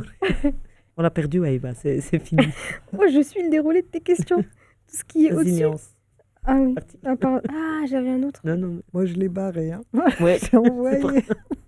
Voilà. Ah, t'avais Elle l'a rayé barré, ouais. toute la question. Ah, il y a aussi un autre truc qui me vient, Non. mais comme la plupart, Ça fait l'honneur. Masha'Allah. la plupart, elles sont restées ancrées, elles sont restées fermes dans leur foi. Et aujourd'hui, la femme, à l'heure actuelle, dans les sociétés occidentales, entre autres, elles vivent différents dilemmes où c'est soit leur foi, soit un job, ou soit un épanouissement personnel ou autre. Qu'on revienne à l'histoire des épouses, des croyants, comme je disais tout à l'heure, Jouaïria, qui a vraiment délaissé toutes les mondanités pour rejoindre l'islam, pour vivre dans quelque chose de beaucoup plus simple. Nous, quand on fait face à quelque chose qui risque de nous éloigner d'Allah subhanahu wa ta'ala, de penser à toutes ces femmes qui, elles, n'ont rien lâché jusqu'au bout. Oui, c'est Je vrai trouve que la ça notion du hyper sacrifice. important. Ouais. Oui, la notion du sacrifice, c'est rester fidèle à ses valeurs, en fait. Tout en restant, oui. Et de nos jours, c'est vrai que souvent, les femmes, est-ce que maintenant, c'est pas nous qui sommes moins ancrés dans notre foi et dans l'imam? Mais c'est vrai que souvent, tu entends ce discours, c'est blanc ou noir. En fait, je dois me sacrifier, je sais pas, j'hésite entre les deux. Il y a une définition dans le Coran qui est claire. Watawasaw bil-haqq, watawasaw bis-sabr. Il ne peut pas y avoir de patience sans que tu obtiens tes droits. Donc il n'y a pas de patience. On ne peut pas appeler patience une épreuve que tu vis si tu n'as pas accès à tes droits. Et les droits avant les patiences. Sinon, tu te résignes en fait. Ce n'est pas de la patience. La patience, c'est quand tu te bats pour obtenir tes droits et tu es dans l'épreuve. Là, oui. Là, c'est une épreuve. Et là, tu es dans la patience. Mais si tu ne cherches pas à obtenir tes droits, à parler de ce qui te revient et à dire ce qui te fait souffrir, alors tu es dans la résignation. Mais ce n'est pas ça la patience. La définition de la patience du Coran, watawasaw bil-haqq, watawasaw bis-sabr, il ne peut pas y avoir de sabr sans haqq. Belle définition. Très beau. Oui. Ça, je l'utiliserai pour mes patientes. Ça. Ouais. Ah, c'est que le Coran souvent, qui le dit. Oui. Ouais, on Parce a que une très notion de la souvent, patience, La patience qui est, ouais. Sabrer, et Mhm. puis c'est très... Au-delà même du sacrifice, voilà, en fait. on t'a à l'usure au final. Et c'est quelque chose qu'on demande Des souvent à fois, la c'est femme. toi-même qui te piège. C'est-à-dire, ça t'arrange bien de ne pas te battre. Oui. Parce que Et c'est on le dur de traduit par faire. sabr. Oui, oui. En fait, tu veux fuir et tu dis sabara. Oui. J'en ai C'est pas ça, ça, c'est juste sabr. que parfois le... Sabr, c'est un combat. Subhanallah. Belle définition, en tout cas, de la patience, de la vraie patience. Et qui ne se limite pas qu'aux femmes. On tient à le Oui, préciser. oui. dans le Coran, que ce soit à fait. les hommes ou les Tout femmes. à fait. Dites-moi, une qualité qu'on pourrait appliquer aujourd'hui si vous devez faire passer un message pour chacune de vous en regardant C'est compliqué, franchement. une des. Une. Ouais, une des. Parce que Même vous en avez une, c'est cité difficile, beaucoup. ouais. Vous en avez cité beaucoup, mais une que tu pourrais. Moi, j'aime bien ce qu'elle a dit Wahiba, quand elle a dit Hanan, pardon, quand elle a dit c'est la classe. C'est vraiment des femmes de classe. Vraiment C'est élégante vraiment- jusqu'au bout. Oui, oui, c'est ça. C'est ce des soit- influenceuses. Hein. Ouais, C'est des vraies influenceuses, influenceuses, vraies. exactement. De Et leur que ce soit, époque, je veux dire, c'est en des termes de grandes dames. parole, de charisme, de démarche, en fait, tout était élégant chez elle. Si pour Dieu, ce sont des grandes dames, c'est-à-dire il les a appelées Ummahat al-Mu'minin, alors nous, créatures que nous sommes, c'est vraiment, on doit s'en inspirer sans cesse. Parce que c'est Dieu qui a décidé que c'était des grandes dames. Il les a appelées Ummahat al-Mu'minin. Quoi qu'elles aient fait, on a vu leur travail, leurs actions, elles étaient complètement différentes. Il y en a qui n'ont vécu que 8 mois. Et puis aussi, un enseignement, c'est que cet homme, sallallahu alayhi wa sallam, le meilleur des hommes, il a fait aussi de ces femmes des grandes femmes.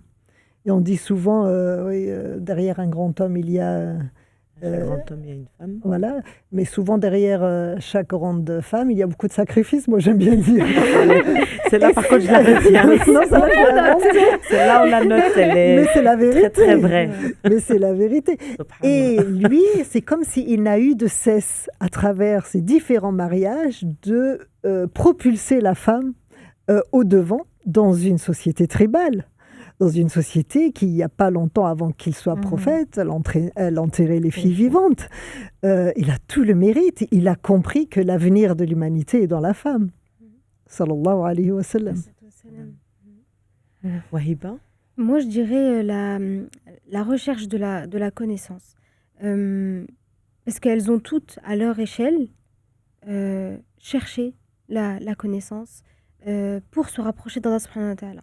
Et peu importe notre statut, soit on décide d'étudier de longues études, de courtes études, de ne pas étudier du tout, d'être maman au foyer, de travailler à l'extérieur, peu importe ce qu'on décide de faire, l'éducation et la recherche de savoir, elle nous incombe à toute femme, peu importe notre statut, et ça servira dans tous les cas, qu'on soit maman ou non. Si on est maman au foyer, ça servira dans l'éducation de nos enfants.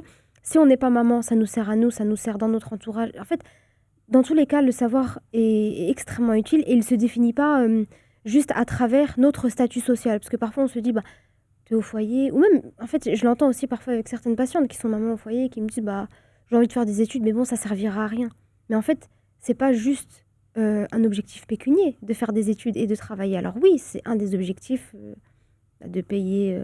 Quand on est marié, non, c'est le mari qui paye. Mais quand on ne l'est pas, voilà, ça peut payer on paye le loyer. Mais en tout cas, c'est pas le seul objectif. L'un des objectifs, c'est vraiment de s'élever. Le fait d'étudier, peu importe les études mondaines ou religieuses, et toutes les sciences appartiennent à Allah subhanahu wa ta'ala, ont pour objectif de nous élever. Plus on a une compréhension fine de la vie, de certains domaines, et plus on arrive à s'ouvrir à d'autres domaines, et je trouve qu'on acquérait certaines subtilités dans notre compréhension de l'islam, en fait, tout simplement. Hanan, est-ce que tu peux nous donner, toi aussi, une qualité ou un message que tu veux transmettre que tu as retenu? Alors, c'est vrai que j'avais noté aussi forcément la soif d'apprendre et le savoir, mais une autre des qualités qu'on retrouve chez les mères des croyants, c'est le contentement, le qana'a. Entre autres chez Saouda, mais aussi chez toutes les autres.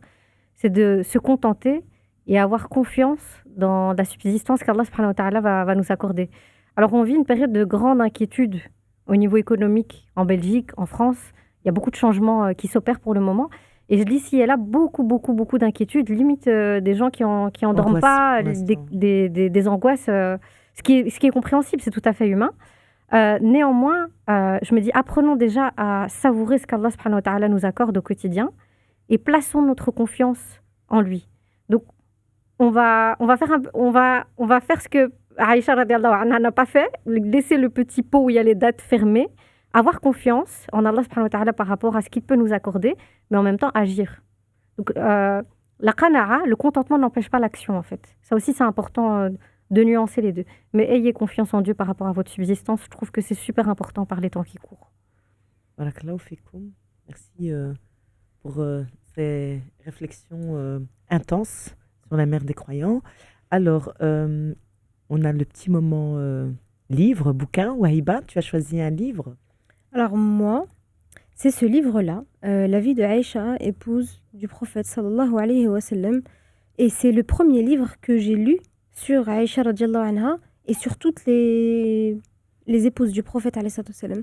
Je pense que je devais avoir 18 ans et c'est trop marrant parce que moi j'adore les mosaïques. Et en le feuilletant, en regardant, j'ai vu qu'il y en a, mais vraiment genre partout. Non, trop beau. Et je me suis dit, voilà, vraiment depuis des années, j'aime trop ce livre. Et c'est vraiment un livre qui est très très facile à lire et qui explique vraiment toutes les étapes de la vie de Aïcha radiallahu anha. Les deux Ahmed Fazl. Barakallahu fik. Hanan, qu'est-ce que tu nous as pris comme livre? Alors, je vais commencer par celui-ci. Donc, c'est le Muwatta de l'imam Malik, rahimahullah. Donc, l'imam Malik, c'est le fondateur de l'école de fiqh malikite. Et donc, c'est un condensé de hadiths autour du fiqh, forcément, qui sont classés en différents domaines.